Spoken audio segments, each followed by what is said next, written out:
Hello, and welcome to today's episode of Pros and Politics Podcast, where we are polished and poised for greatness and impact. My name is Kahala, and I'm your host.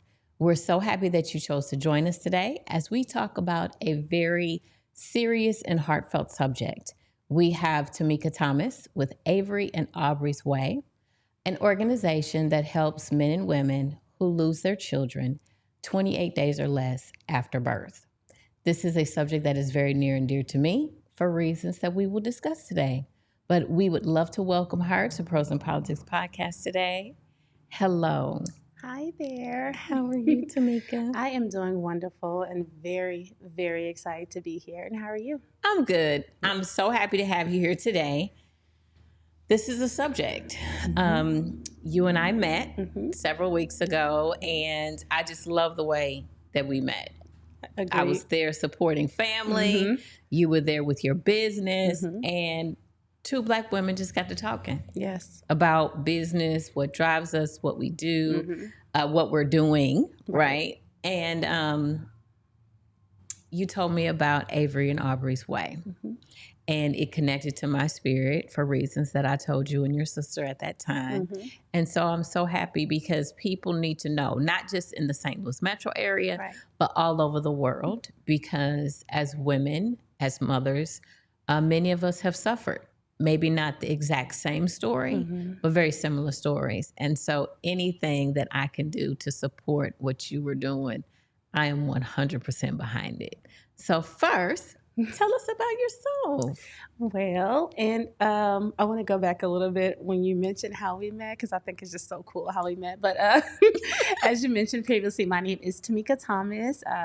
I hail from Texas, Port Arthur, Texas, to be exact. I've been here almost 7 years now. I'm on the Illinois side, and God just placed it on my heart to start Avery and Aubrey's Way. Outside of that, work and school consumes most of my time, but this is my heart and soul, and anything that we could do to assist families to have that time to just process what has happened, let us do that. That's what we do. As long as the Lord gives me breath in my body to do it, we're going to continue to do so. So what led you to start Avery and Aubrey's Way? What was your life journey? So my life journey for Avery and Aubrey's Way started a little after I lost them. February 14th, 2013, Valentine's Day, I gave birth prematurely to two beautiful baby girls. I was actually just going for my regular doctor's visit. We were trying to see what the sex of them were because they decided they didn't want us to see our previous, my previous ultrasound. So I went. They shared with me that it was two girls. My ultrasound looked well, everything was good, and we were done. The nurse turned around to turn off of the machine, and she noticed something. So she turned around and asked me if I was feeling okay, and I was like, yes, I'm feeling good. And she's like, are you sure? And I was like, yes. I giggled. I have like a seriously large sense of humor, so I play all day. So I'm like, yes, I'm doing good. I had ice cream, which me and my mom did. We were trying to kill time before it was time for me to go back to work. So we ate ice cream in the parking lot, went to the hospital. I'm feeling good. The nurse left out of the room. She went to go get a doctor. The doctor came back in, and he reviewed the screen as well, asked me the exact same question. Are you sure you're feeling okay? And I'm like, at this point, I'm looking at my mom like, what is the problem? Y'all. So they turned around and shared with me that I was fully dilated. And I was like, what? It's like, you didn't feel anything at all? And so, and I'm sorry if I can't say this on the podcast. He asked, was there anything that you experienced in the last few weeks? And I was like, well, I've been like, having a lot of liquids, but I thought I was maybe like having wet dreams or something. So my mom was like, oh my gosh, you just always say stuff. I'm like, well, I've never been pregnant before. I didn't know what to look for, what signs, I didn't know. So it was like, well, you've lost your mucus plug, you're fully dilated, it's time. And I'm like, what? I'm not comprehending what's happening because because not ready. I just made 6 months, so it is very early, and I'm not prepared for anything and ready for my shift. I was working at Wells Fargo at the time. They're expecting me in. Like all of that is running through my mind at the same time. So a total of about 5 to 6 people at that time came into the room. One person's helping me take my clothes off. The other's getting ready for the anesthesiologist, getting ready to get me prepared to go under. Someone else is prepping my mom, and someone else is just telling me what's about to happen, and they're calling my doctor. It happened so quickly. And by the time I woke up, I overheard the nurse share with my mom that I lost my oldest, which was Avery. And she survived 30 minutes after me having her. And then little Miss Aubrey, I call her my little firecracker. She survived for 2 days. And I call her my little firecracker because she was extremely feisty. Well, the 2 days that I had the opportunity to spend with her, she was the only baby in the NICU unit that didn't have her little plastic on, no Pampers. She ripped everything off. She didn't want her sister by her. I was like, oh, she has a little attitude. But the Lord blessed me with the opportunity to actually meet her and have that time with her for those 2 days. But my pastor came in and visited me, and he shared with me that same faith that you've heard me preach about for years. It's time for you to live it now. And that's one thing that always stuck to me. So I knew there was more, that what I experienced was bigger than me. And in the short amount of time that I met my girls, it changed my entire life. Forever. Yes, ma'am. I'm sure. I'm sure. Yes. Let me start by saying I'm so sorry. Thank you. I'm so sorry. And again, what your ministry is and what your not-for-profit does really touches me, because I may not have had a stillbirth or come to a point where I delivered and my children only lived a short amount of time after birth, but my life has been forever changed because I have suffered 3 miscarriages. And the first one was in my first marriage to my late husband. And I was very young. I mean, we were 29 and, got pregnant quickly, right? So we're like, oh my goodness, well, that took 2 weeks once we made the decision to start trying. And then, it was an early miscarriage. And then he passed away and I moved here, back home to Illinois. And I remarried again to my current wonderful husband. And, he didn't have children. So he married into our wonderful blended family. And our oldest he's the only father he's ever known. So that is his dad and that is his son. And if you ever want to see my husband who never acts out of character, get out of character, try to challenge that concept. Okay. And so we decided to have more children, and I miscarried again. And I'm like, okay, God. Okay, had the first miscarriage, was upsetting. Then I lose my husband. Now I lose another baby. I've had enough of this. Okay. So then he blessed us to have William. And I'm like, okay, so let's try one more time. I was done after William, right? Because I was so sick with William. Oh my goodness. No sickness with Anthony, sick as a dog with William. But the further you get away from the trial, you get that little bit of amnesia or whatever. And I'm like, okay, I would love to have a little girl, a little Kahala, right?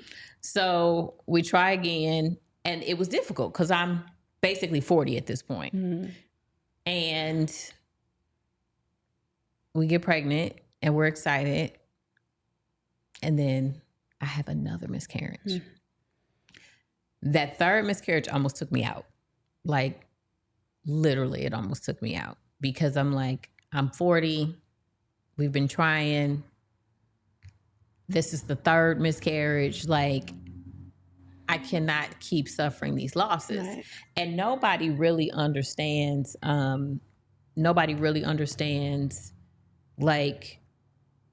if they haven't suffered it. So my husband, he, can be very empathetic and, things of that nature.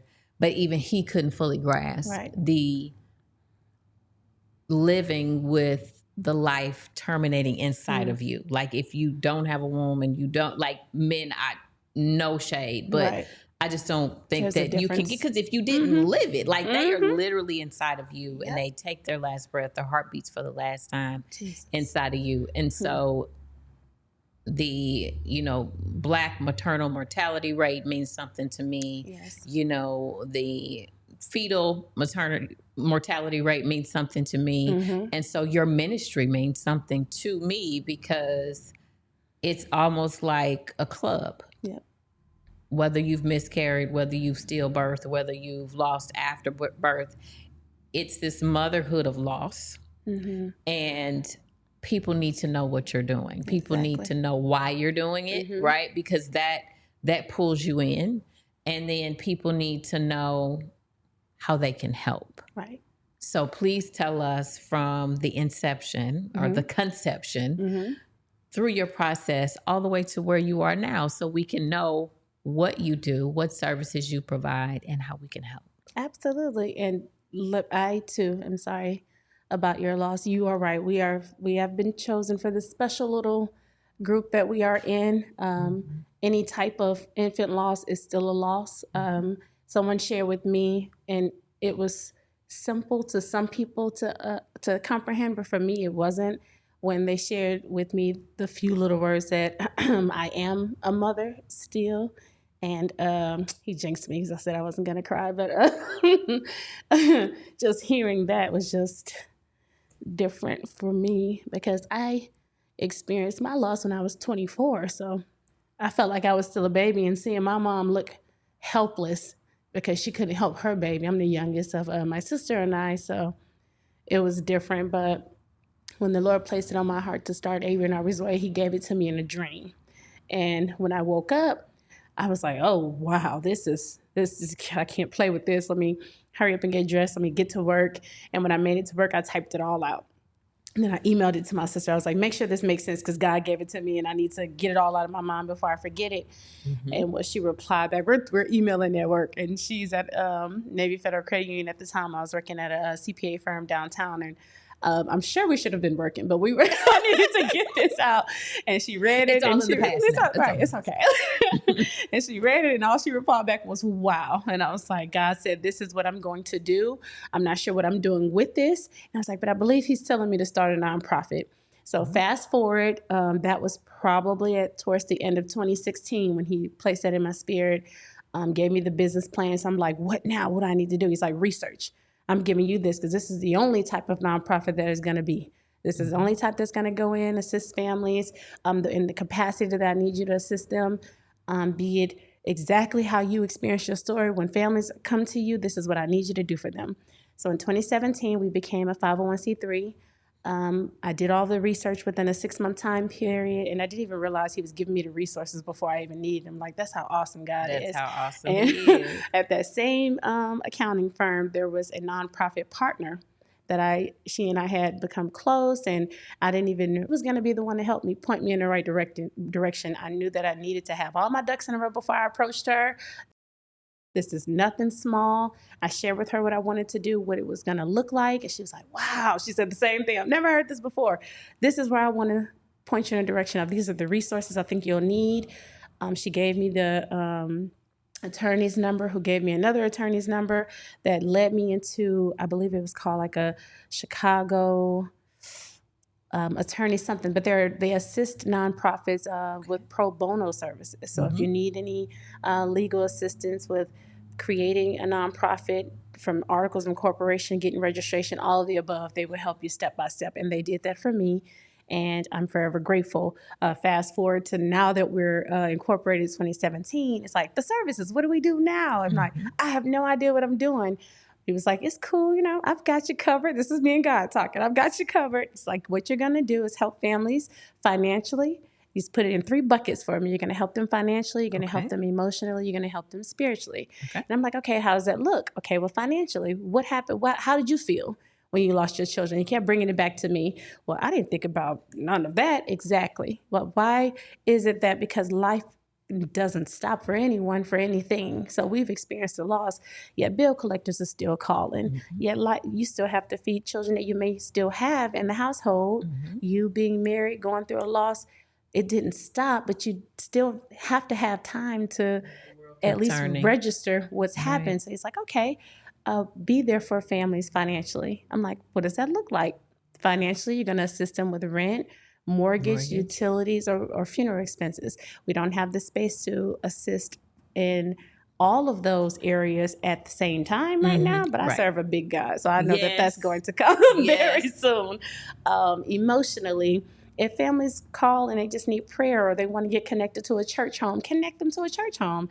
Right now, I'm a member of New Life Community Church. If you don't have a church home at all and you're in the Illinois area, come on down. We can go to church together if that's what you need. I have board members. That's right. That's right. Lady Wabetta. Shout out to you all. Yes. I have board members and that either on the Illinois side or in Texas. One of the nurses that was there for me and my children, we stayed in contact 10 years later, and she's one of my board members. I'm like, if you need a church home, there will be people that will help lead you there. We won't just tell you go by yourself. We're going to make sure that we have an affiliation. We are in some type of relationship with that church home, and we'll get you the help that you need emotionally, and that's spiritually, sorry. And then emotionally, there is counseling sessions. Now, we don't have any licensed counselors on on our committees at this time, but we're outsourcing. That's not going to stop us from doing so. Right. The networking is so powerful. I just want to say that to whomever is listening or watching right now. You never know who path you'll cross, so be mindful of that. I've crossed paths with people that just blew my mind. Like the way we met just blew my mind. She's never done that before. So I thought that's why it was just so cute how we met in a room full of powerful women and during International Women's Month. But for those emotional needs, we want to provide families with counseling that are free of service. We don't want them to have to deal with additional expenses. The financial burden of that. Yes. So those are the 3 services that we offer. In addition to that, we're ever grateful and in need of donations and volunteers. And for those who are have a specialty that we may benefit from, reach out. Those are things that we do, and we're going to continue to do it until we help every family that needs assistance. And it is we serve a specific niche. So I'd like to place emphasis on that because, as you already mentioned, there are many types of infant loss, and specifically who we serve stemmed from my own personal story. Absolutely. So, yes. Absolutely. I think it's just wonderful what you are doing. There's such a need, but oftentimes, like you said, that's a really specific niche. So there aren't very many people in that space. So that gives you the opportunity, right, to serve a large group of people, which means you need a large group of resources. So how do we assist in that? How do we donate? How do we donate our time? Here at Pros and Politics Podcast, I think with season 1, we did an entire series on mental health.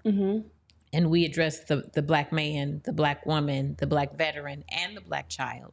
So we have wonderful licensed counselors within our network that we would love to share. And I know they would love to help in a situation like that because they're very caring people. They're all Christian and they all love the Lord and they all love helping people. That's why they're LPCs and LCPCs or all those wonderful things. Obviously, we have people with church homes all over the region. And then, of course, but finances, right? You need money to pay that person's mortgage. You need money to pay that light bill. So how do we donate? And how do we get you what you need? I'm happy that you asked that. And just to put, for those who are interested in donating or being a part of Avery and Aubrey's Way, just to share some statistics with you regarding neonatal loss. Please. Because it is the loss of a newborn infant within the first 28 days of life. So they have lived only a short period of time, and then the family loses them. And for the past 5 years, the numbers have remained around the same, yet and still the statistics show that it's us, people of color, specifically women, Black women, are continuing to suffer this extremely difficult form of loss, and it's heartbreaking. With that being said, we don't service families just on the Illinois side. Our hope is to be able to assist families globally. We do want to start at home, but we've assisted families in California, Missouri, Kentucky, and Tennessee thus far. In order to assist us, you can visit our website at www.averyandaubreysway.org. Additionally, we have social media platforms that we would love for you to get connected to us. And keep up to date with the events that we have coming up, with our first fundraiser being April the 1st. It's stemming for the entire month of April, and it's probably one of our easiest fundraisers we've ever done. One of the board members recommended it, and I thought that it was just so cool. It's called Fill the Calendar. So all you do is just go on the website, select a day that you want to donate money, and that's your day. So if you donate money on the 25th, it'll be $25. There's no set limit of who can select the 25th or the 30th or the 1st. Now, we may start looking a little weird, like, why everybody picking the 1st? But we are grateful. We are grateful. Well, if you pick the 1st, I'm going to need you to pick the 1st over and over and over again. There we go. Right. Okay. Pick the 1st times 1,000 or 100, whatever is on your heart. That's right. We will accept it, because it's all going towards the assistance of helping families financially. Where else? Our telephone number, 314-328-0959. You can reach us Monday through Friday from 8 a.m. until 5 p.m. If you have any additional questions that I may not have addressed with you today.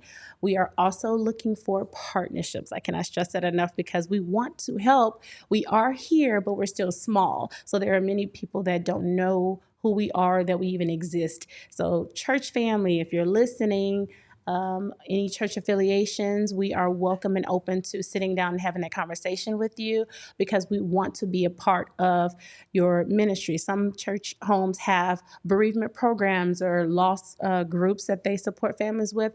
And I know New Life does. Yes. I know they do. I've known that from years back, because when I moved back, my husband had just passed away. Wow. And so that's kind of how my family members were, and still are, members of New Life at the time. And I was moving back. And so that's where I started going initially. And I was a part of the grief ministry as a result of, it was Lady Granger, because she had lost her mom. It was myself and many others. So I do know for a fact that New Life absolutely has a wonderful grief ministry. Yes, ma'am.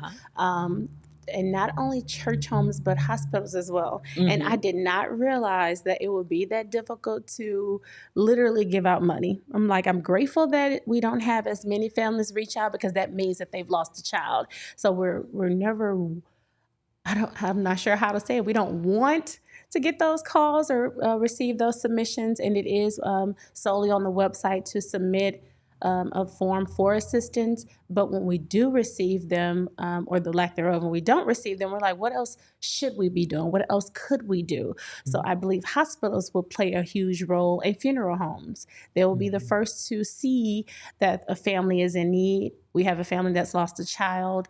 What can Avery and Aubrey's Way do? And then we'll share our resources with them, and vice versa. If we aren't able to assist the family due to the type of loss that they've experienced, we've even gone to the point to establish partnerships with other nonprofits that do. Other nonprofits like Cells or like a Rose, they assist families if it was a stillbirth. And we're just trying to stay as open-minded as possible, because we're all trying to serve the same purpose. Open-minded and connected. I love it. I absolutely love it. Yes, ma'am. Yes. As I've stated, what you're doing is so important for so many reasons. And it is such a blessing for so many reasons. And I just believe that it's going to continue to grow. Why? One, because he gave you a vision, okay? And came to you in a dream, okay? Don't get me started. When you got Misty out, y'all come on here and just talk about God talking to y'all in dreams and visions and that still small voice in your ear. And that is an inspiration, because he's still speaking. He's still guiding. He's still ordering steps, and he still wants to use us to bless his people. And what we go through, it's never wasted. I remember when became a 31-year-old widow with a 8-month-old baby, still breastfeeding, still postpartum, like all those things. And my pastor at the time, New Beginnings Fellowship Church in Indianapolis, Pastor James Anthony Jackson, he was like, there will be glory after this. And I don't think I took that well initially, right? I don't think, because I'm like, but how? Right. How can God get glory out of me losing my husband and this beautiful life, right, in an instant? and my 8-month-old son, like I literally now have to raise a male, like a black male. I don't know how to be a black male. And so I want him to grow up and be great like his dad was. And how can there be glory after this? But literally the 14 years that have passed, God has shown me every single day that there will be glory after this. And he has been glorified, and so much has transpired from like Ruth and Boaz, my husband and I coming together. And I remember I had made it back to work. And speaking of how God speaks, and I've never told this story publicly before, but I'm talking to some ladies who I was good friends with, and they knew I was back to work. And I'm walking from the parking garage because we parked like a whole Indianapolis city block away. And I'm walking, and there was a man. It was a white gentleman. And so he spoke to me, and I didn't think anything of it. I'm just like, good morning, and I keep walking. I didn't feel threatened. I didn't feel a connection either, but I kept walking. And so they were sitting in front of one of the buildings, and they said, oh, well, how are you doing? And, how's Anthony? And, how's everything going? And I was like, it's going. I said, and it's coming up on potty training. And, I'm like, my brother's all the way back in Illinois. I'm like, and so I'm sitting up here trying to, in a minute, gonna have to teach this baby, how to operate like a boy, and potty train and do all these other things, and just navigate life as a young man. And so we parted ways talking, and he walked behind me while we were talking, but didn't stop, didn't linger. And I wasn't yelling, right? It was a conversation between me and friends. And he walked behind me, and I never knew where he went, right? And so I start walking down the street to my office, and he's standing there, like off to the side. And he said, God heard you. And I stopped, and I turned around, and he was like, I heard you. And he's going, you don't have to worry about any of that. You are going to have you and your son are going to have everything that you need. And God is going to put someone in your life that's going to address everything. You just gave me chills. I'm like, and I said, okay. And I just started walking again, because what do you say to that? Right. Like, I remembered the man from as early as the parking garage, and he didn't stop enjoying the conversation. And I promise you that if I had turned back, I promise you he wouldn't have been there. I promise if I had tried to find him later, I would not have been able to find him. I believe that. And so there will be glory after this. And what you've been through was not wasted. What I've been through was not wasted. And he takes what we go through and he uses it. Yes. Every broken piece, every circumstance, every situation, he takes it and then he turns it into this beautiful masterpiece that he puts back together. Still may have some scars, still may have some, but it's proof that you made it. Yes. And that you yet still have work to do because he healed it. Yes, ma'am. And so I am so inspired by what you are doing and by you. You are so beautiful. Oh, thank you. Your story is beautiful. And just the thought that we will see all of them again one day. Yes. And I am just so ready to help in any way, from promotion, having you on today. I want every person who watches and every person who listens to like your social media and to get involved in what you're doing, because it's so necessary. Yes, ma'am. And I just think that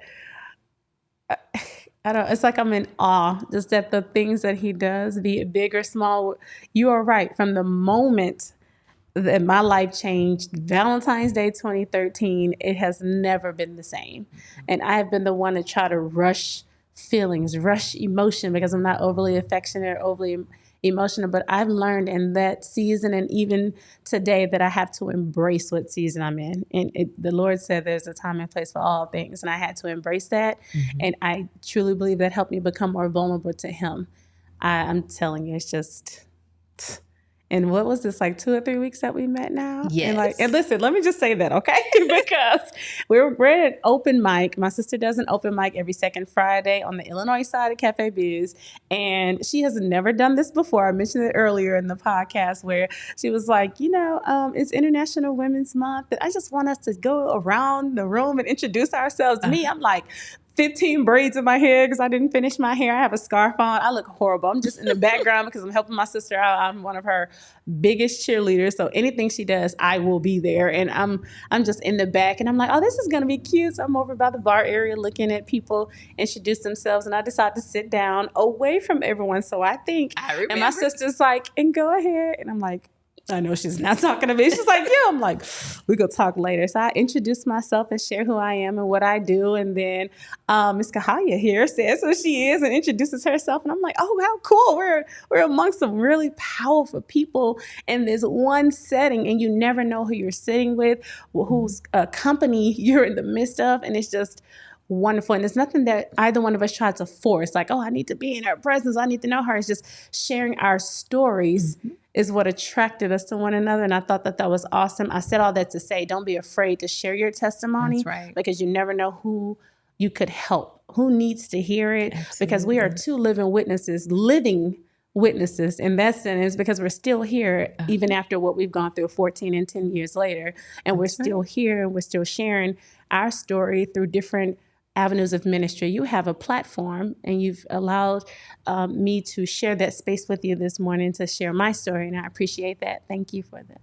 Yes. And thank you for sharing your testimony, for being so transparent, and for coming on today. Like you didn't have to, like you were immediately like, yes, like I've kind of seen it and kind of heard about it. And I would love to come on because, we're blessing each other through this process. Yes. And so thank you so much. Yes, you were so beautiful and your light is so bright. Thank you. And I'm so excited to be connected to what it is that you're doing. Yes. And you'll come back? I mean, you can't get rid of me if you thought you could. You thought you could. No. We are locked in now. Sorry. I would love to come back. I hope that we can share more. I'm sorry if it's something my board's going to give me if I did forget something. I'm sorry. Don't charge it to my heart, because it's so much on my mind. But I would love to come back. This is so easy. I was so comfortable. And she'll cover it when she comes back. I don't think you left out anything. Okay. But I think we have it, and I think we're going to move on it. But she'll be back. Don't worry. She'll be back. So thank you. Thank you. And thank you for tuning in today to Pros in Politics Podcast, where we are polished and poised for greatness and impact. Thank you so much for joining us today. And please join us again next Friday. But in the meantime, do us a huge favor. Like, love, share, and subscribe. And we'll see you next week. Bye-bye.